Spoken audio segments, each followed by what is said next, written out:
It's a pleasure to have you join us this morning to our seminar webinar called Mexico's Tourism, Smart Steps for an Effective Revival. My name is Marlene Marroquin. I'm the Executive Director of the US-Mexico Chamber of Commerce in California.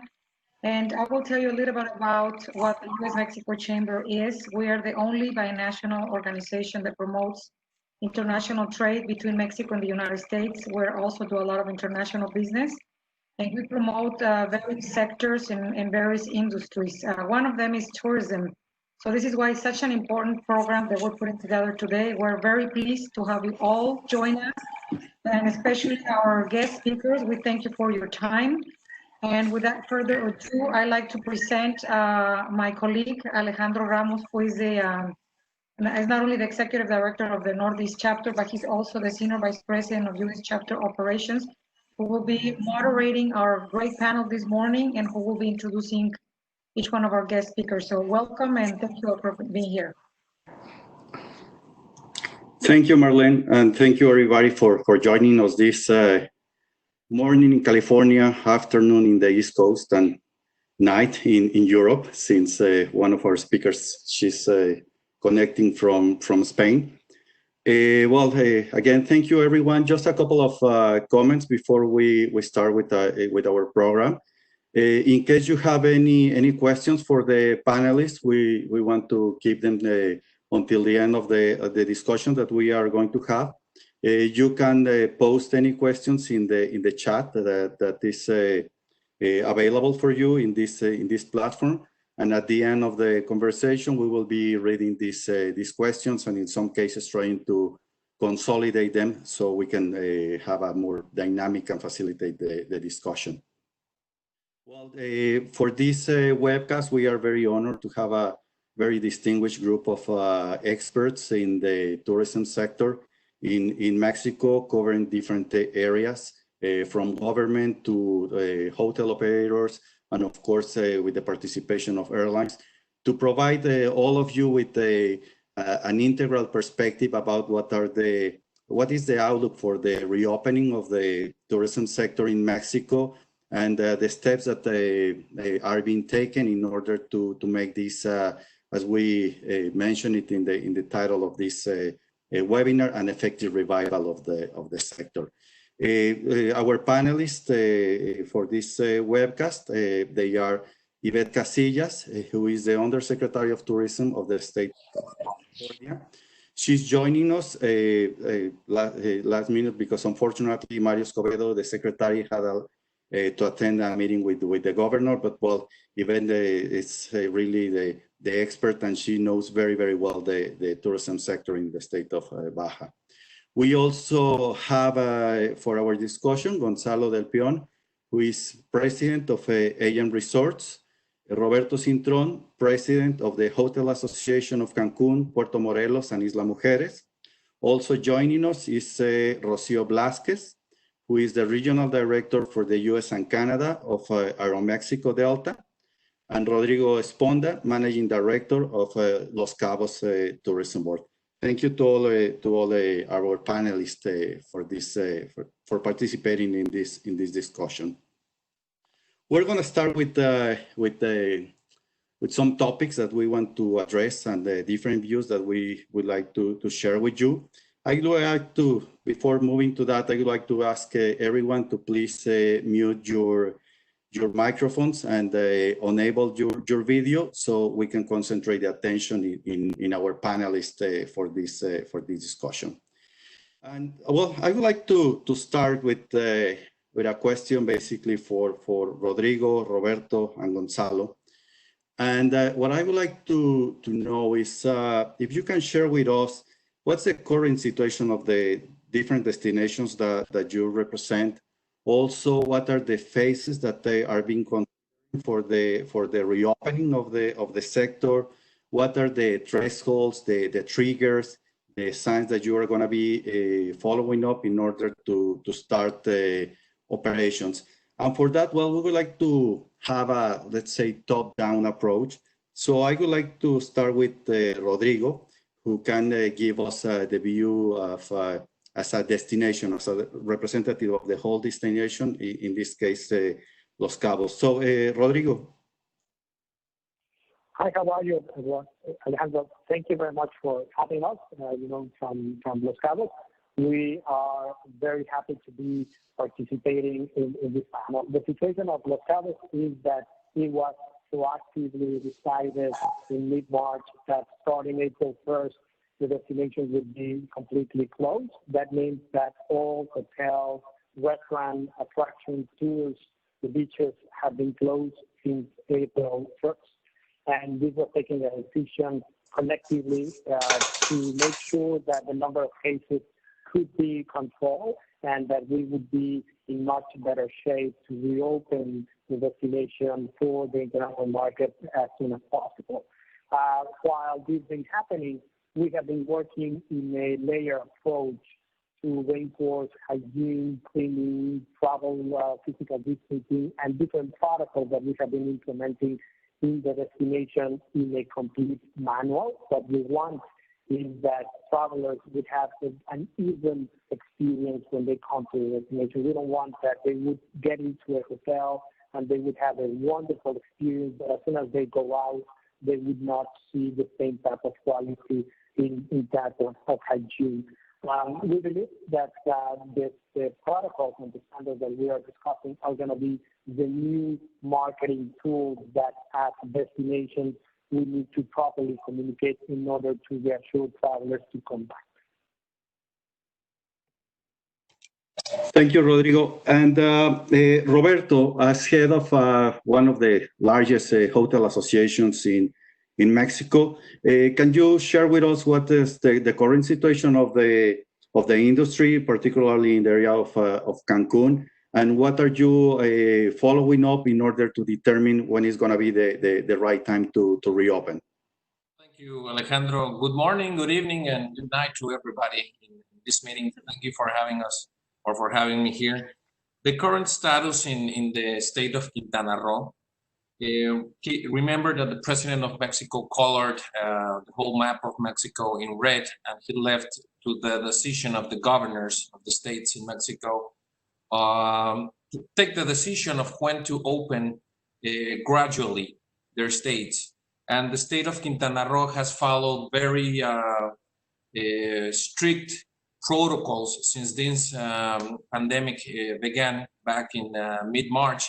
Keep in mind that Quintana Roo was one of the first states in Mexico to suffer because other countries started doing their job in closing their borders or their planes into other countries, and of course Quintana Roo suffered from that. And the governor of Quintana Roo colored the map of the state of Quintana Roo, and according to our status, right now we are in orange, in difference to different states in Mexico. And according to that map, we can open our hotels and our touristic destinations on June the 8th. And as of June the 1st, yesterday, we had the permission of the government to bring back all of our employees into the hotels to give them all the protocols that we are following. Keep in mind that we have federal protocols, we have local protocols, and we are following international protocols such as the WTTC protocols as well in Quintana Roo.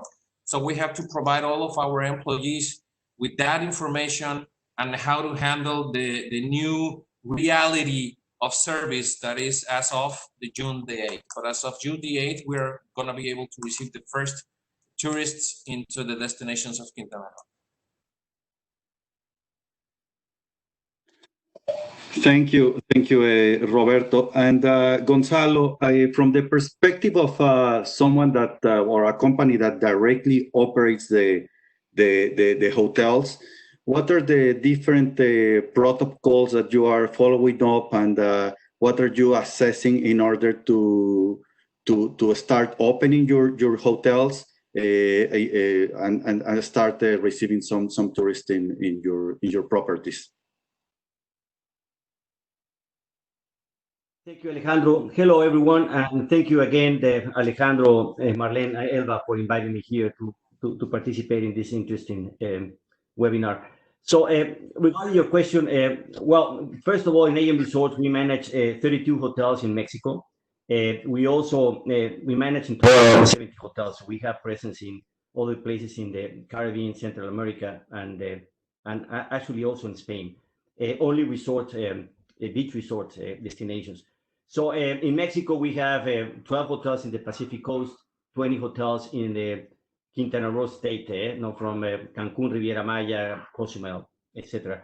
So regarding the situation and the phases you asked before, I mean, the way I see the situation is, first, of course, the most important thing is to make sure that the outbreak is controlled. That's something that is being challenging to decide, to make decisions by the government. It's been difficult for us to plan ahead the reopening, not knowing exactly when it's going to be safe for our staff members, for our guests to reopen hotels.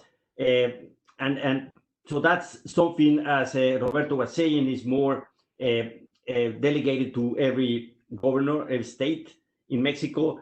And of course, in Quintana Roo, we're talking already, for example, to reopen hotels as of June 8th.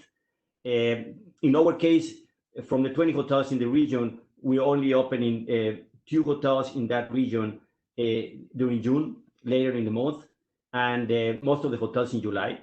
I think the next phase is just to regain trust, confidence from different consumers. We see a lot of challenges to start receiving international travelers. We know people don't want to travel. So one thing is pre-vaccine, COVID-19 vaccine, and then afterwards we believe that there's going to be more confidence and more people will start traveling. So of course we know it's going to take some time. The next phase is obviously the marketing, all the promotion by destinations and the private sector. We're doing a lot of things, and by the way, Roberto is leading one of the important campaigns in the hotel associations in Cancun. So is also Rodrigo in Los Cabos. And last but not least is just the economic recovery, because we know that even after the crisis, the impact in different areas in the economy is enormous. So it's going to be difficult to have a lot of people traveling if the economy is not doing well. So that's going to be another challenge in the next phases to get the recovery in the sector. Thank you, Gonzalo. And Yvette, Gonzalo just mentioned as part of his remarks that a lot of the decision about opening is within the states, within the governments of the states. Can you share with us what the government of the state of Baja California is considering in order to have this opening? And also, if you can briefly mention what's the role of other authorities that are involved in this process, perhaps in the health sector and the Ministry of Tourism. Can you share some of these ideas about what's the role of the government at the different levels? Yes, thank you, Alejandro. An honor to be here with all of you. Well, the Secretary of Sustainable Economy and Tourism of the state of Baja California, with its team, has created a relief plan to provide liquidity to the micro, small, and medium enterprises, entrepreneurs and self-employed, to protect jobs statewide, as well as to set up financial instruments to facilitate liquidity, moratoriums on loan payments, loan guarantees, flexible credit loans, and working capital. But also, we've been working as a liaison with the Secretary of Health, Department of Health, to promote the COVID-free certification in all of the tourism sector. And also, I have to tell you that in the state of Baja California, it's going to be a shared decision between the Health Ministry and the Secretary of Economy when to reopen the industry. And this is all going to be when we have at least yellow light or an orange light in the model that the Department of Health and in the federal government has told us that we have to do statewide. But also, I have to tell you that in Baja California, we are still open for medical tourism because we have a lot of visitors that come for long-term treatments.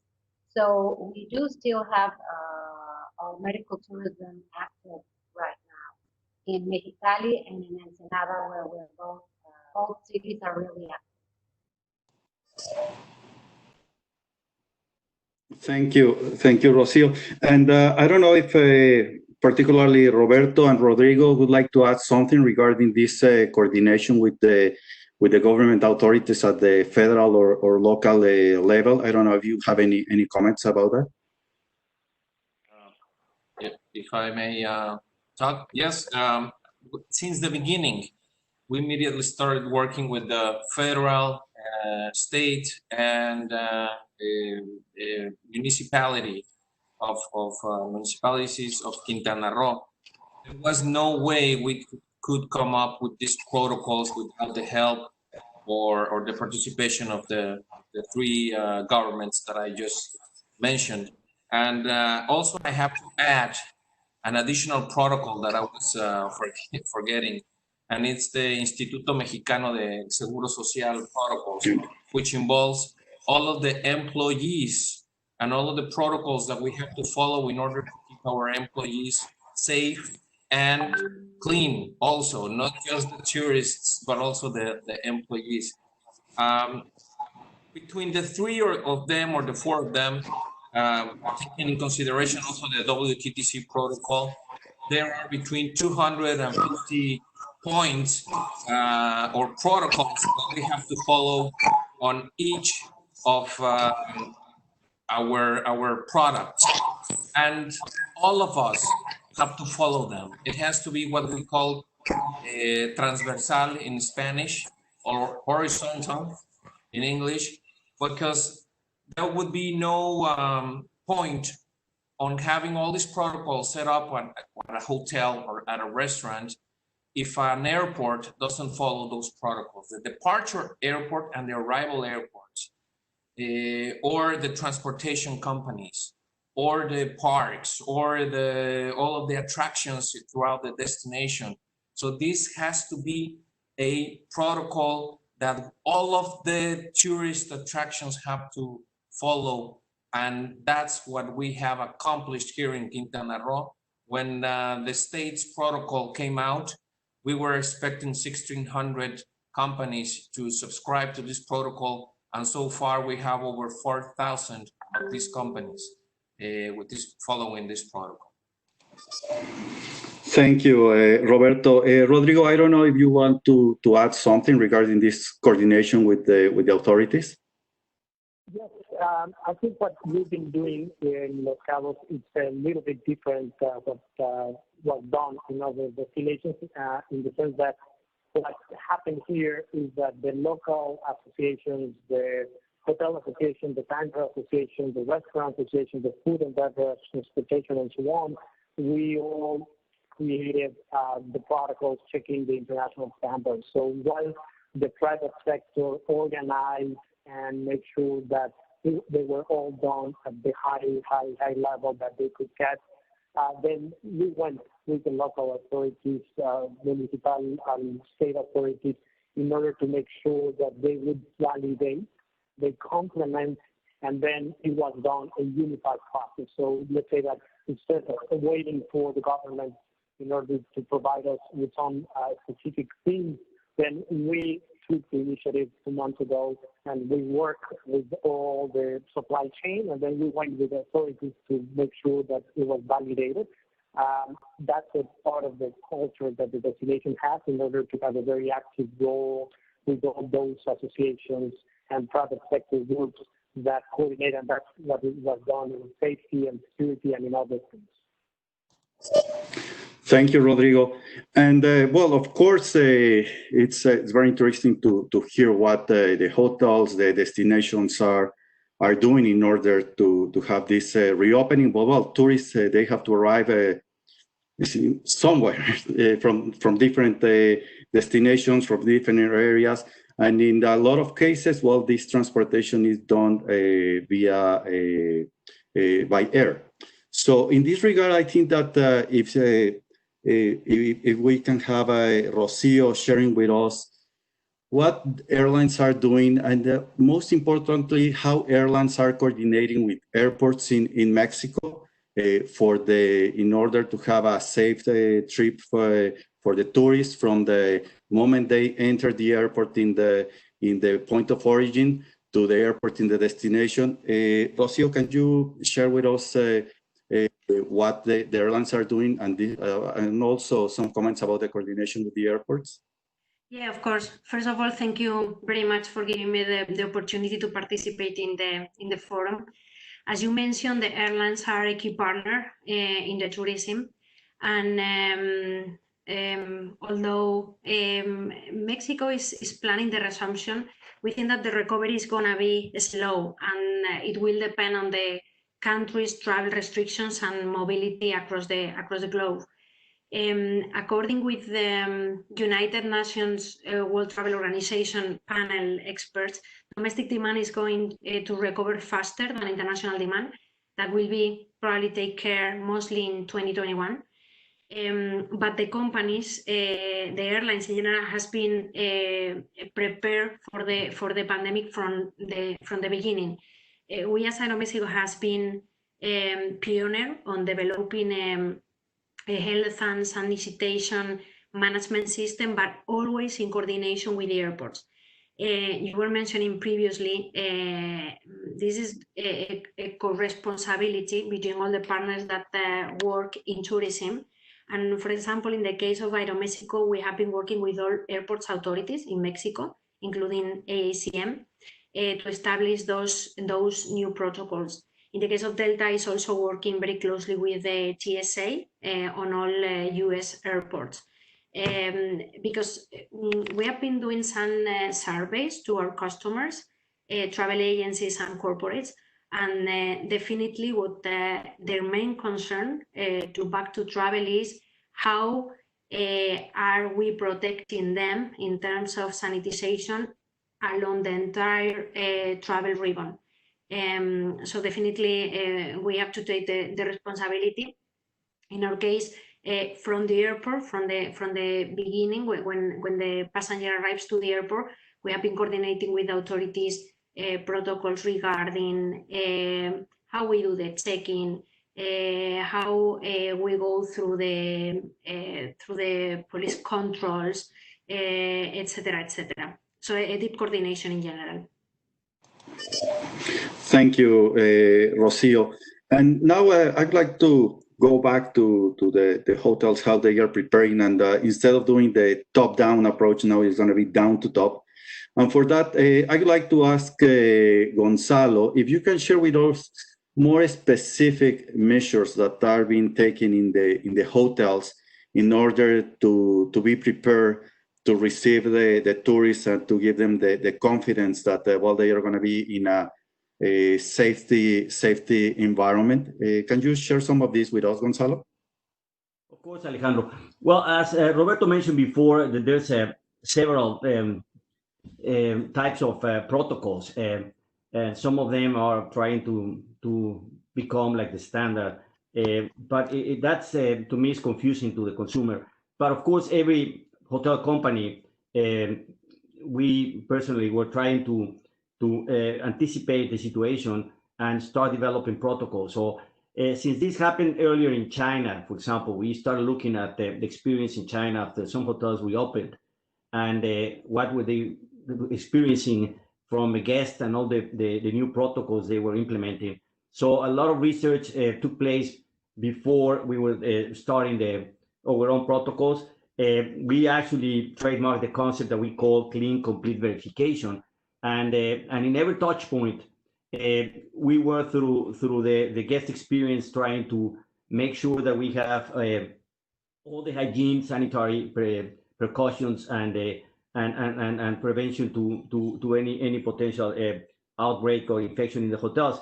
So I know that many of the hotel chains, they launched their own. A lot of the protocols are similar. And then the governments also wanted to develop other type of protocols.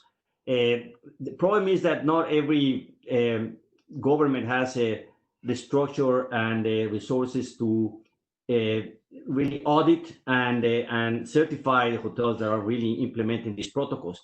So one of the things we did is we joined efforts with one of the largest international companies dedicated to hygiene and infections protocols, which is called Cristal Standards. Many of the hotels in the region, they use Cristal Standards for other type of hygiene protocols, like in food and beverage in the past. They, of course, created their own protocol only for COVID-19, which is called POSI Check. And that's been, to me, more the standard because it's a third party. By the way, it's a company based in the UK. So it's a third party that is only certifying hotels that really go through that process and after an audit process. So that's something we're using as an endorsement to our own protocols. But on top of that, as Rodrigo also mentioned and Roberto, we're trying to comply with all the other standards that are going to be important. The WTTC released some standards trying to become global.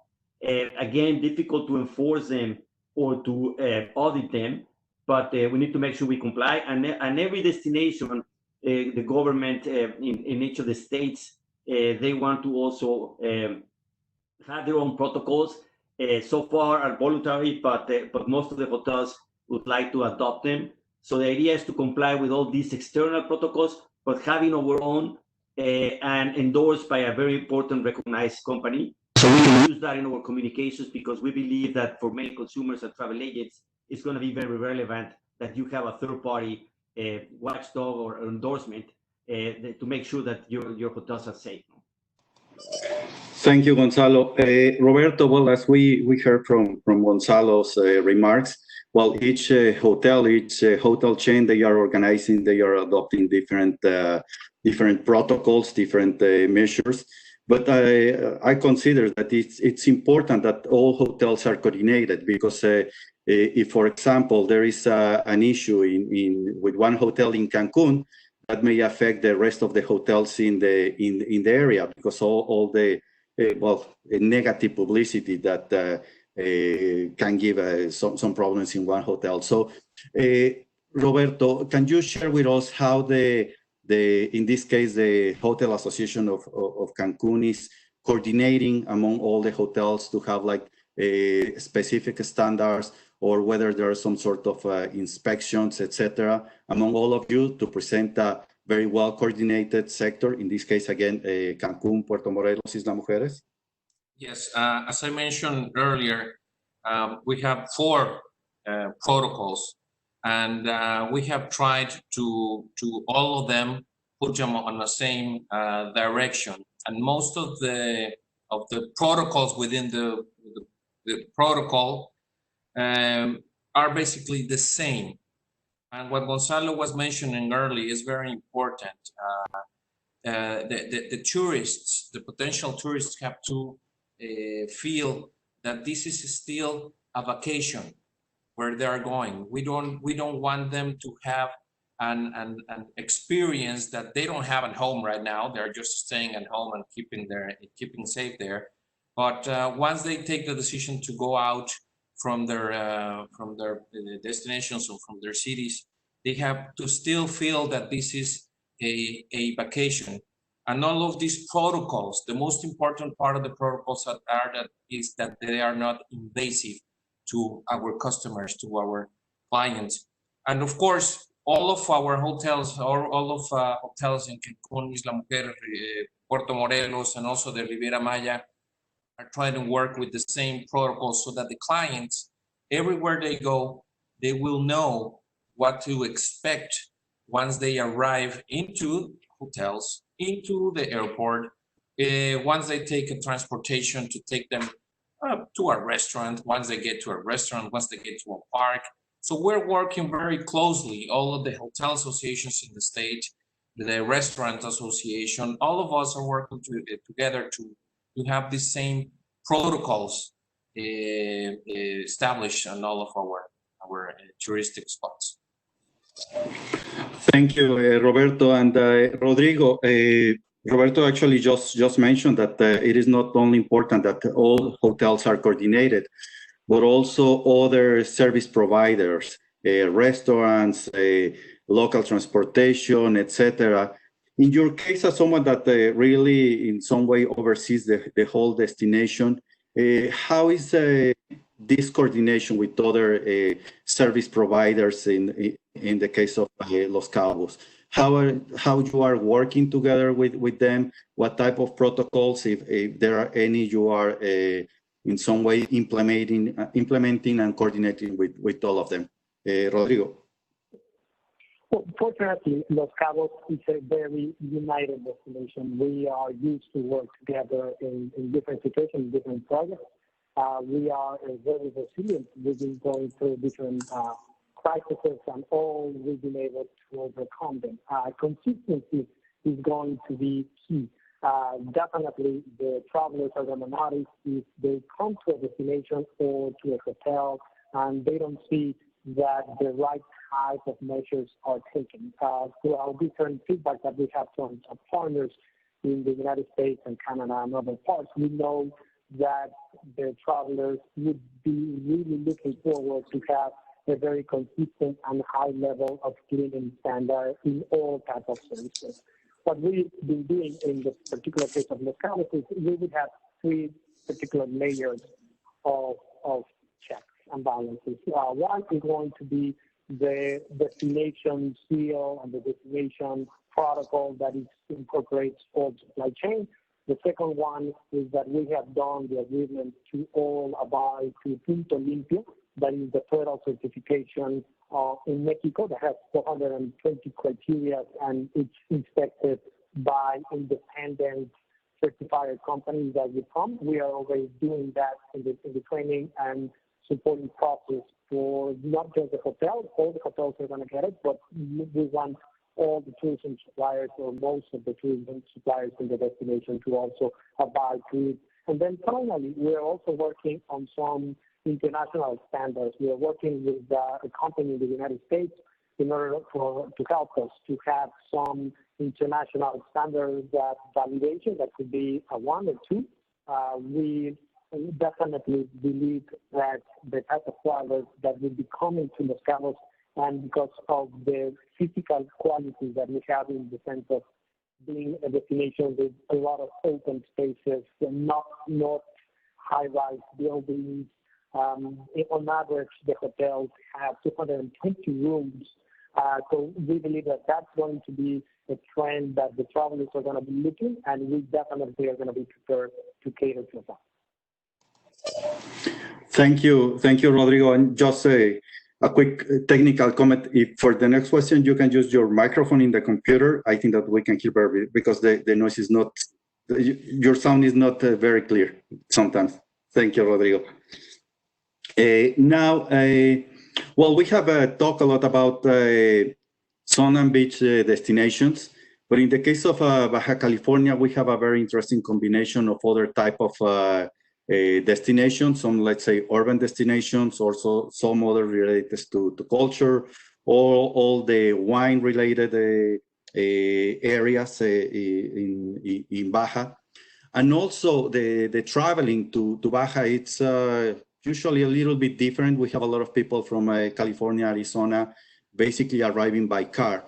So Yvette, if you can share with us what the Secretary of Tourism is doing in order to implement the necessary measures in the state in order to receive tourists that again are not necessarily related to sun and beach, and they are arriving by car, or in some cases you have one-day visits to the state.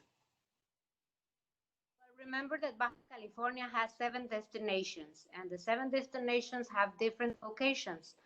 So, and we have the busiest border crossing in all the world. And in this efficient reopening for the state of Baja, we're encouraging coordination with common policies among tourism, health, interior, and transportation authorities, working with those sectors, ensuring regional and international coordination in the reopening of the borders and local and federal government agendas on both countries, establishing mechanisms for public-private collaboration in the definition and implementation of health-related protocols. Here I have to say that we're working hard with the Baja Health Cluster, which is a sponsor for this forum, sharing knowledge and good practices with all the sector.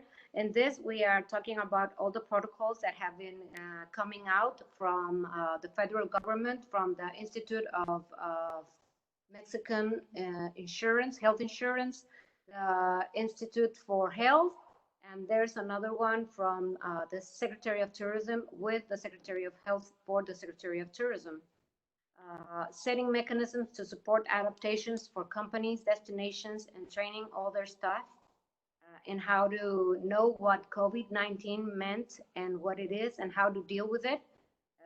All the precautions they have to take when they go from their house to their workplace, and how to go from their workplace to their house, how to use their PPE equipment, defining roles and responsibilities for government and private sector. We set safety and hygiene protocols to reduce the risk throughout the whole tourism value of chain, and each step on how to do a safe and journey to Baja California, innovating in business models, communications, and experiences, investing in digital transformation for better destinations, planning and management, and also accelerating to the transition towards circular economy in the tourism value chain, and transitioning to more resource efficient and low carbon tourism to adapt to mitigate the climate crisis. And we're also working really closely with the binational community of health, so that we have international protocols in Baja California. So when our visitors come, they'll feel really safe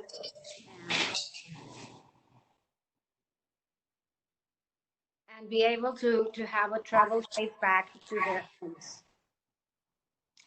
Thank you, Rocio. And since we have you here commenting about the different sectors that are in the state of Baja California, we understand that the tourism sector is it's key in the states. Of course, you have the Baja Health cluster there. Can you let us know a little bit about what's going on with that particular market niche, how it's evolving, and well, we are seeing there is a interest of the people living in the border in order to get this type of services in how you are working in order to give the safety and to implement all the necessary measures so visitors that go to the state in order to get some sort of health services, well, they can rest assured that everything, the government is been taking care of all the necessary measures.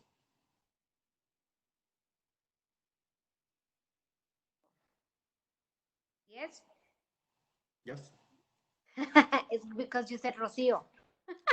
Rocio.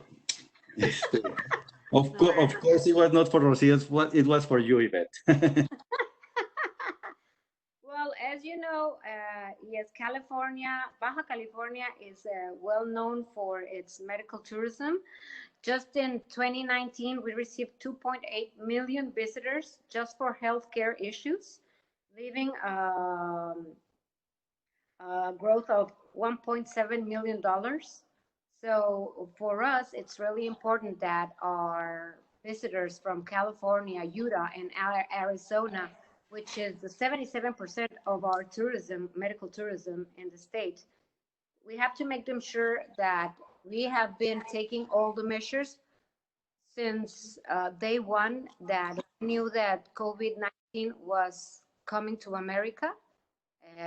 All our chain of value in the medical health service has maintained all protocols for safetyness, sanitizing, and training all their staff. But we also have created communication campaigns geared towards confidence building, including the safety measures undertaken by certain destinations and companies.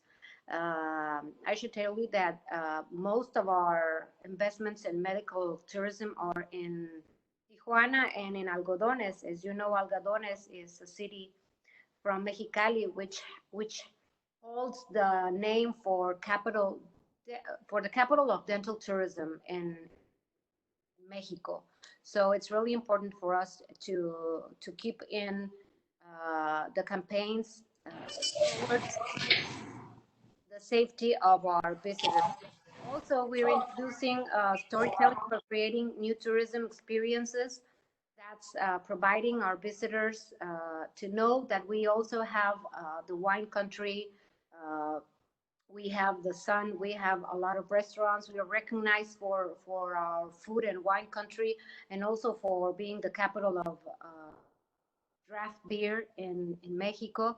And we're also creating personalized and small group tours and packages, promoting new products, new experience, target at individual and small group for travelers. Because as you know, there's going to be tourism before COVID and after COVID. So we're heading towards that tourism and making sure that every visitor that has Baja California in their mind knows that we were working hand in hand with health authorities to have the tidiest and most safest place to welcome our visitors.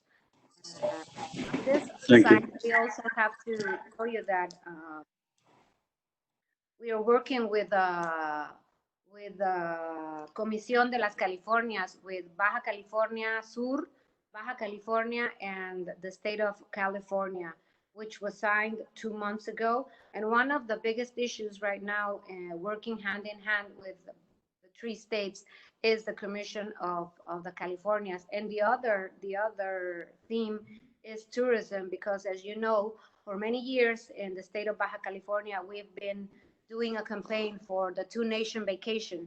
So we're looking forward to stretching that goal, that we have a really good relationship and communication with the 3 Californias. Thank you, Yvette. And now, Rocio. Actually, well, Yvette mentioned something very interesting, that there is going to be tourism before and after COVID-19.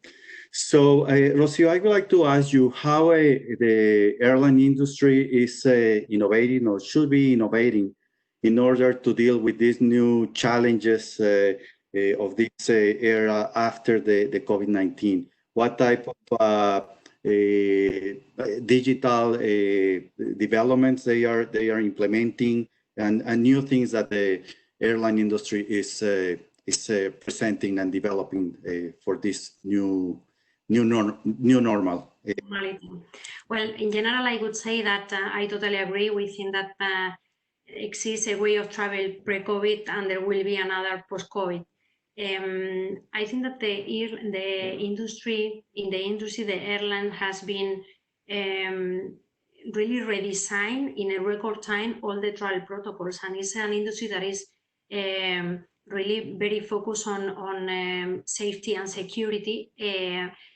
So for sure, are protocols that are here to stay for a long time. As I mentioned before, for example, when you go to an airport now, and it's the case in Mexico, you will see that all the protocols are prepared to maintain and guarantee the social distance on check-in and boarding processes. Both customer service staff wears the face shields and the face mask. You will see separate counters and hand sanitizer on each of them. There is a constant cleaning of kiosks and wheelchairs at the airports. You will see very clear identification protocols. For example, we are scanning the temperature to 100% of the passengers, and in case of symptoms, we notify the authorities. Something simple that has impacted is today we have all our VIP lounges closed because we need to rethink in the way, to rethink in the model, to adapt the service to the new normality. you will see that we have changed the protocols for boarding and the plane also. Something that for us is very relevant for the airlines is the personal touch to differentiate one each other. But today we are not touching anything from our customers. I think we don't touch the cell phones, we don't touch the IDs. So we are rethinking in how to maintain the empathy and be close to the customers, but not impacting the safety.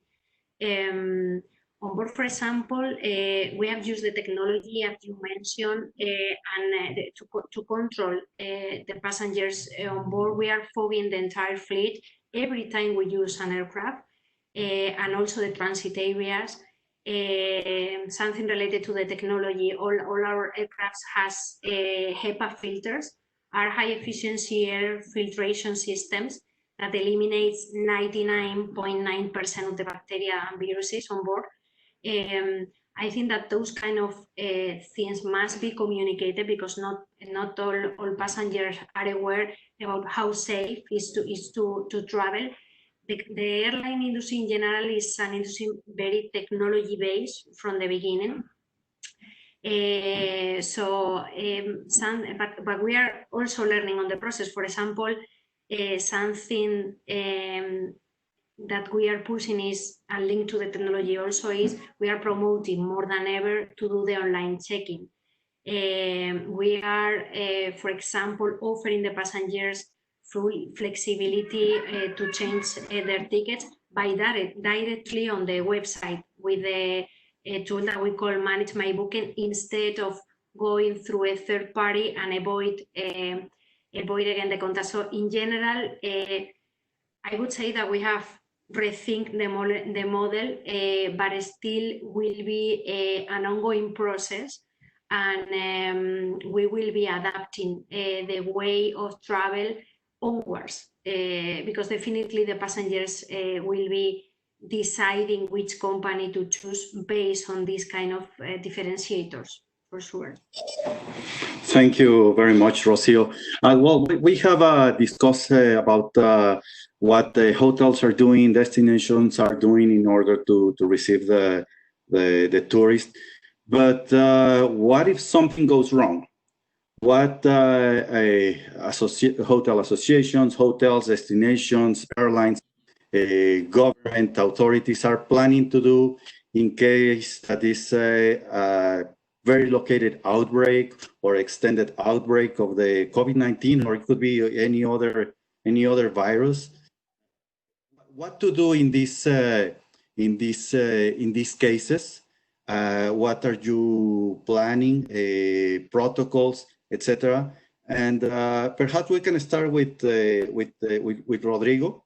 I don't know if you want to share with us some ideas about how Los Cabos is preparing in case something goes wrong. Definitely, Alejandro. I would like to say that I would not put it as something goes wrong, but because the virus is not going away anywhere, we need to understand that we need to manage. And definitely, as we reopen the destination and the economic activity, there are going to be cases that we would need to flag, and we would need to manage in a very critical protocol that we have established, that it's geared to handle the situation. Definitely, we want to apply tests and some sample measures in order to know exactly what is the situation of the workers in the tourism industry, that in the destination, everything is related to tourism. We have a strategic communication plan, and we have been coordinated with the local authorities in order to establish a protocol. If a traveler or somebody that works in a hotel or in any other tourism company feels that they are not feeling well, or that they need to have special attention, we have a crisis communication agency in place that has established a critical communication process on how this needs to be moving around, and even with a specific timeline that is being applied in order to make sure that this is done. But I think what it's very important is that we need to understand that it is, if we get one traveler that reports having or gets positive of COVID-19, it's not a remote possibility. We need to understand that this is going to happen because the virus is not going away. So we need to incorporate in our working plan how to handle and properly communicate these cases. Thank you, Rodrigo. Gonzalo, something that you would like to add in terms of what AM Resorts is doing or any other hotel chain should be doing in this regard? Sure, Alejandro. Well, I mean, I agree with Rodrigo. Part of the protocols already include scenarios, assuming that there could be a case, maybe staff member or a guest, and what to do in that case. We have doctors in-house at each of our hotels 24/7. We have also relation always with one of the hospitals in each of the destinations, and the protocol explains exactly what to do with experts in health. So yes, we are assuming that could be the case. Obviously, it's hard to know at what point or where exactly a guest was infected. So we don't see big risk as one guest being infected and then creating a big crisis in terms of communications, as if destination wasn't taking in consideration all the precautions, all the measures. But that may happen. So the big challenge, and I think Roberto mentioned that, is what's the balance between all these protocols to trying to protect our staff members and our guests, and at the same time assuring the guest experience, because they're going on vacations. We cannot keep them locked in the hotel as if they were in a hospital. So we've seen some videos that are showing the experience like you're going to a hospital, and that's not what these guests are looking for. So how do we manage both situations? And at the same time, that's a big challenge, no? And for some time, it's going to be very difficult. It's going to be difficult to know in advance if any hotel company is going to be more relaxed in terms of precautions to assure this guest experience, or the other way around, no? So it's just, again, on a lot of uncertainty due to the new scenario. But I feel that we need to take that risk, assuming that the government is giving us the green traffic light, and that we open the hotels. With these precautions, we hope that we don't have a rebound in the outbreaks. But if there's a situation that we need to manage, I mean, I think it's worth to try it, because we feel that I mean, even before these outbreaks, we didn't have any of these protocols. With these protocols, we feel that we should be safe. But again, everything is going to be tested once we reopen the hotels. Thank you, Gonzalo. Roberto, something that you would like to add to this topic?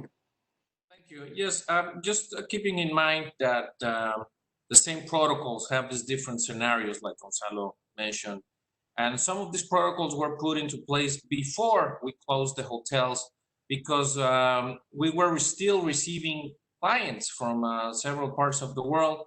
And it was just a matter of time of when we were going to have the first client infected with COVID or feeling sick here in the destinations of Quintana Roo. So we established those protocols. And we have talked about the protocols and the protocols and the protocols, but what to expect? What's a protocol?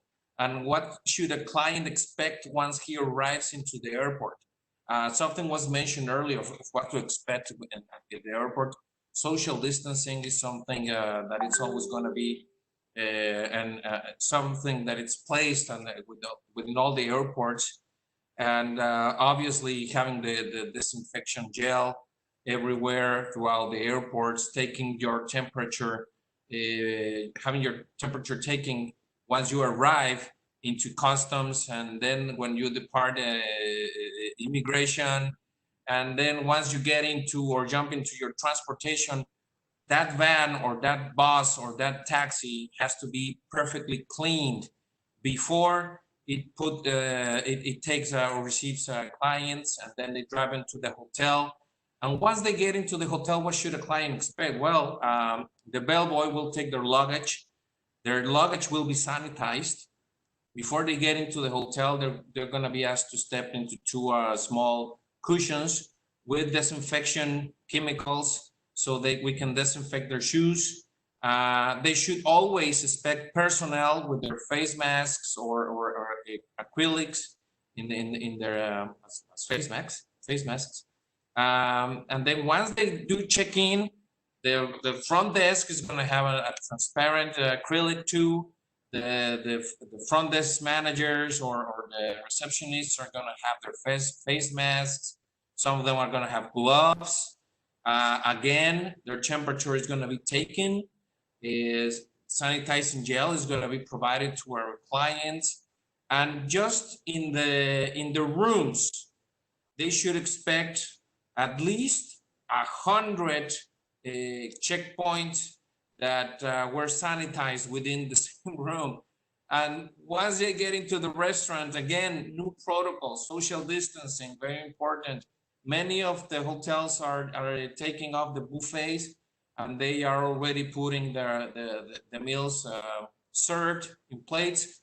Others are implementing menus, but we cannot provide a menu to our customers. So we are using technology with the QR codes, and we already have practically everybody has a smartphone nowadays.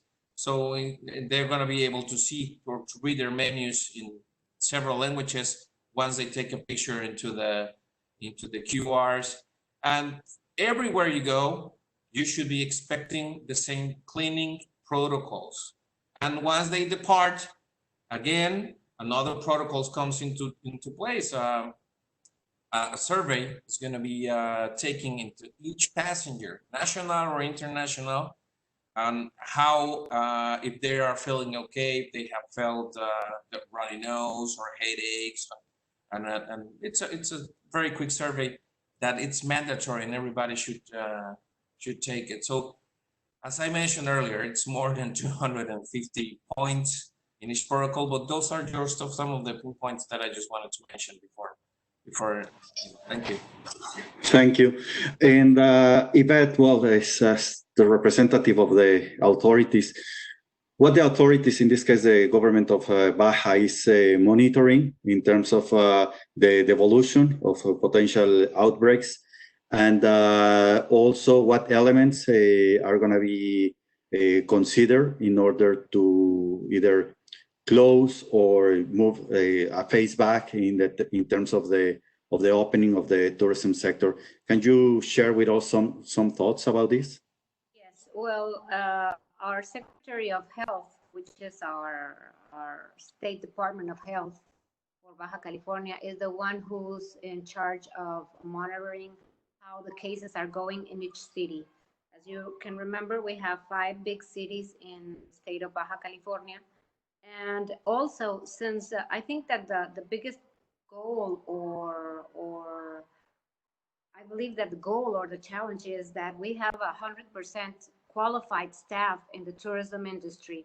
That's why since I think it's been more than a month ago that in hand with the Secretary of Tourism, we are promoting and implementing the certification for COVID-free workplaces for all the tourism industry, because this is going to help us rethink how we do things. We were saying that there's going to be tourism before COVID and post-COVID. Well, there's going to be some now. I forgot the word to say it, but it's going to be like a new way of living post-COVID. So this has to do with all of the things we do when we work, when we go out, if you're an entrepreneur or not, everybody's going to change the way they're living now. And on this side, I think our goal is to be really qualified to have 100% certification in all of our companies and enterprises. And this means that everybody in all the workforce in the tourism industry, they have to be trained to process any case when they have any situation with a COVID visitor. And I mean, with the transportation, a tour operator, hotels, restaurants in the wine country, and the tasting rooms for the draft beer, everybody has to be well trained to know what to do in this case. So that's our goal in the state of Baja California, to have 100% of our industry trained with this COVID-free certification of workplaces. Thank you, Yvette. Rocio, of course, the airlines are subject also to these potential challenges. If there is one passenger that is gets sick, or so, can you share with us what the airlines are doing in order to deal with these challenges?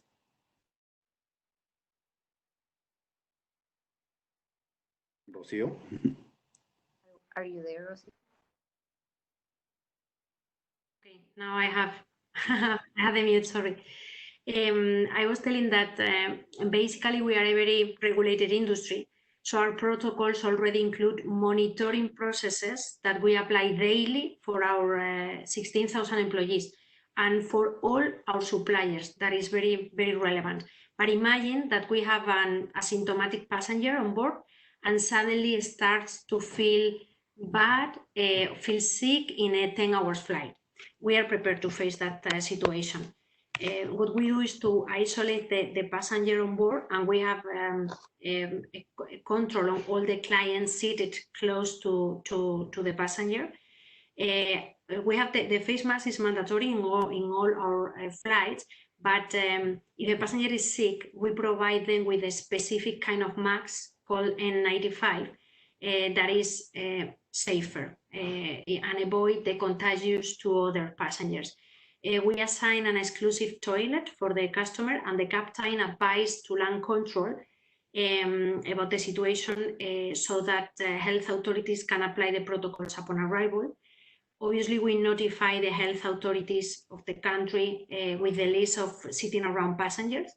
And finally, crews that had been operating the flight are 14 days in a quarantine, or until we test that they are negative. Also, we take care of the customer and we activate the care teams, and it's a specific team that we have for emergencies, a support team. And what we do is to try to help the customers and the families also affected in any aspect they need. So it's a 360 protocol if something goes wrong. Thank you very much. I would like to remind everybody that if you have questions, now it's the time. If you can just post the questions in the chat, we will be happy to share them with our panelists. So please go ahead. At this point, we are open the floor for questions that you may have.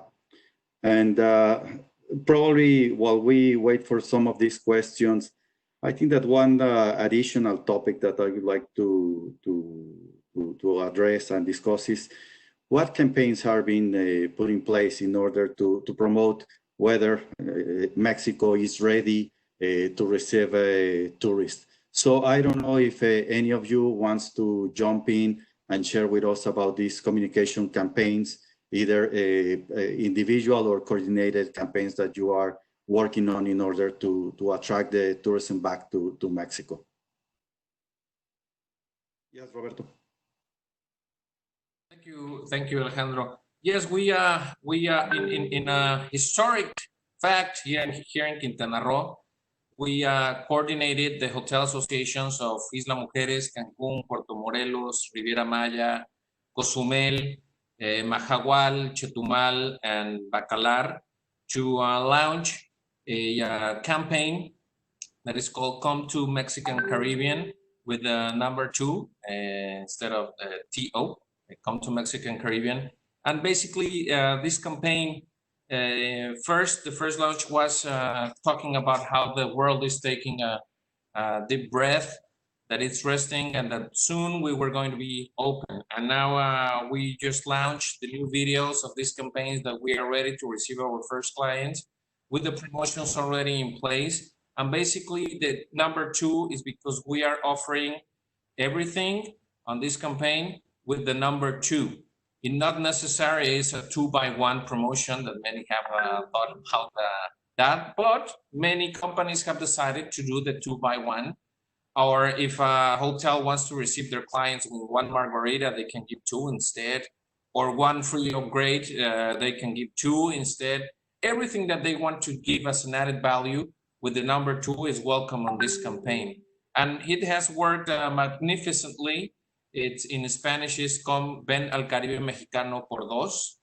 And we are expecting a lot of bookings with this campaign that, in difference to the institutional campaigns that the CPTQ launched or has launched before, or the government of Mexico launches, it's very difficult to measure if the campaign worked in your reservations. Now with our campaign, Come to Mexican Caribbean, we will be able to measure, because our how to buy is going to be our same web pages to all of the participants. So far, we have more than 200 participants between hotels, 20 golf courses, car rentals, airlines, restaurants, almost parks, delphinariums too. So almost every tourist spot in Quintana Roo is participating in this campaign.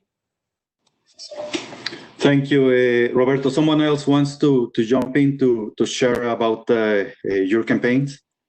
Well, Alejandro, we are in Los Cabos, we established a 3-step phase of recovery. In the phase 1, we established communication with our travel partners in our website, visit loscabos.travel. We established specific things that we've been communicating to travelers. In the phase 2, that it's exactly where we're now.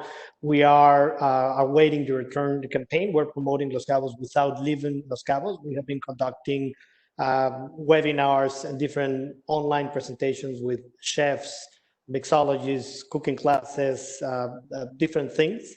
And we're ready to launch a campaign as soon as the destination announced the reopening, that would incorporate the participation of the private sector in some specific call to action, also driven to our website, visit loscabos.travel. And one element that I definitely think that is important to remember is that Mexico has always been a place that people all around the world know that it's a place to visit. Last year, we received more than 40 million travelers, almost 20 of them air visitors that came to Mexico. The US is our first market. And I am confident that with all the protocols and all the good things that the hospitality and tourism industry provide to Mexico, we're definitely going to be again on the forefront as a country and as destinations in order to welcome more visitors. Thank you, Rodrigo. One question that just arrived is about when do you expect airlines to restart with the regular schedules to Mexico? Perhaps, Rocio, you can share with us some ideas or some thoughts about this? Yeah, about, well, I can talk specifically in this case about Aeromexico and Delta and our JV from Mexico to US. Basically, as I mentioned at the beginning of the conversation, we are seeing that we are starting to gradually reopen airports and recover activity. We think that the industry was on the bottom basically in May. And in our case, for example, we are recovering in the month of June approximately 20% of the capacity that we have. So we are already flying. Our goal as Mexican carriers and our commitment is connect Mexico with the world and the world with Mexico. So basically, we cannot deny that the recovery will be slowly, but also that we are starting to see some demand. For example, last week we had a hot sale, and compared with 6 weeks ago, we have observed that there is a change on the demand. We are observing that passengers are booking for leisure destinations mainly, like Cancun, Los Cabos. So what we think is that domestic recovery will be faster than international. The full international recovery will come by the end of 2021, is what we think. But the airlines are already starting to reconnect and to gradually incorporate capacity to the markets. What we really believe is that the market never will be back to the previous size. We think also that some competitors will finish their operations along the year because it's going to be tough. But also I think that the industry will be more sustainable, and if we work together, we will be able to reset up a more sustainable and long-term model in the tourism. I really believe that. Thank you.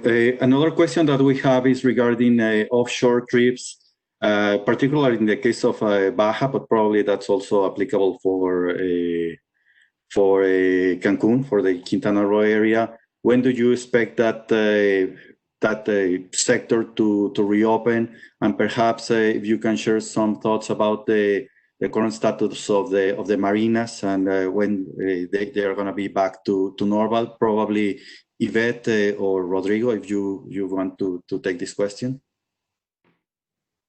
Well, for us, the traffic light is still red, so we are thinking on reopening at least in about 2 weeks. Remember that we have a 2-week period difference between California and Baja California with the COVID-19 pandemic. So we are, as I told you, that it's going to be a shared decision between the Secretary of Economy and Tourism with the Secretary of Health, because we don't want to put in risk all the hard work that the industry has been done and the community has been doing in keeping themselves in their houses and not reopening, so that we can transition to another phase. So, but hopefully we are looking at a 2-week period for us for reopening some parts of the industry. Rodrigo. In our case, Alejandro, as soon as the decision from the authorities to reopen the destination comes, there is going to be a gradual opening of the destination in different phases that we have already worked out, including different tours, sport fishing, and different type of things. We have been coordinating different days of the week that there are going to be some specific themes, because there's going to be not the same volume of business that we used to. However, we have the Bisbee fishing tournament in October. That is the most important sport fishing tournament in the world. That's still confirmed. And we believe that is going to be a very good way of relaunching the destination and paving the way to a recovery for next year. Thank you. Well, we are very close to the end of the seminar. We promised to finish at 3:15. There is one last question for everybody. It's a very challenging question that we receive. Is when do you expect the Mexican tourism to be back to levels of pre-COVID-19? When do you think that may happen? I know it's challenging, but if you can share some thoughts about that. I think that every state has its own different phase of recovery, and the federal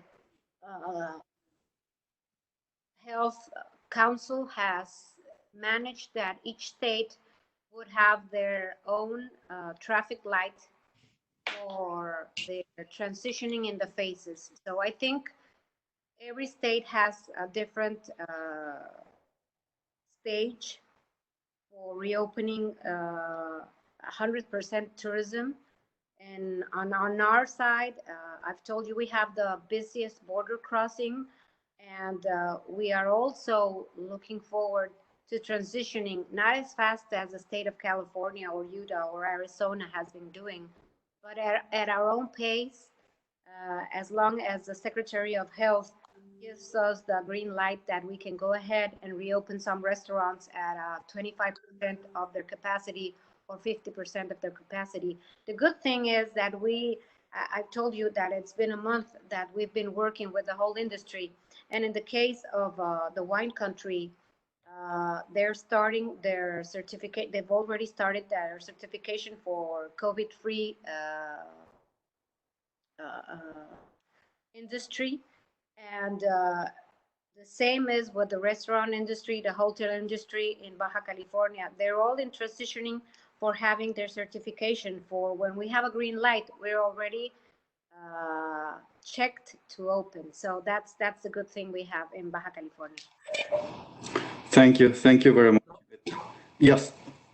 If I may, obviously the question is difficult. No one has a crystal ball, but it's obvious that after this crisis, no one expected, the supply and demand have been, disrupted in a way that is very difficult to forecast. When is it going to be back to the previous situation? However, these destinations, again, the whole Cancun, Quintana, Riviera Maya area with 100,000 rooms inventory, the demand in order to go back to that level and fill all those rooms, it's going to take some time. We've been working with some important consulting companies. One of those is Boston Consulting Group, and the other one is McKinsey. And a lot of these companies are trying to make an analysis of what has happened in other crises, trying to estimate any potential results in this crisis. In most cases, they've seen that after 9/11 or the financial crisis in the US, it may take from 3 to 5 years to rebound to the same level as before. What we know in the industry is that the volume occupancy in the hotels will come back much faster. There will always be some lower prices in the marketplace as long as the hotels are not full, and that's going to take some time. So in order to achieve the same level of revenue, which is RevPAR, the way we track the revenue by each of the rooms we have in the inventory, that may take about 3 years to get a full recovery, but it may take longer. The other issue is depends on destinations. As we said before, local markets are going to rebound faster. Destinations, we have hotels in Acapulco, Ixtapa, Huatulco. We expect pretty good summer in spite of the situation because of the local market, especially those that are driving, not flying. Some companies with strong vacation clubs, members of vacation clubs, they tend to rebound faster. They are more familiar with the hotels and the company, and they trust us more. So it's going to depend a lot. But in general, I agree with what has been said, Rocio, Aeromexico, everyone, that it's going to take a couple of years to at least go back to the same level in terms of RevPAR, not only volume occupancy. Thank you very much, Gonzalo. We actually ran out of time, so before we conclude and I ask Marlene to close the event, I'd like to tell everybody that if you have any particular question for any of the speakers or you want to contact them, please write to us to the address from where you received the confirmation for this event, and we will be happy to send that information to our panelists. Thank you very much to all of you for participating. And now, Marlene, if you want to please close our webcast. Thank you. Thank you. Thank you all very much for such a wonderful presentation. I'm sure all the audience is very pleased with all your great comments.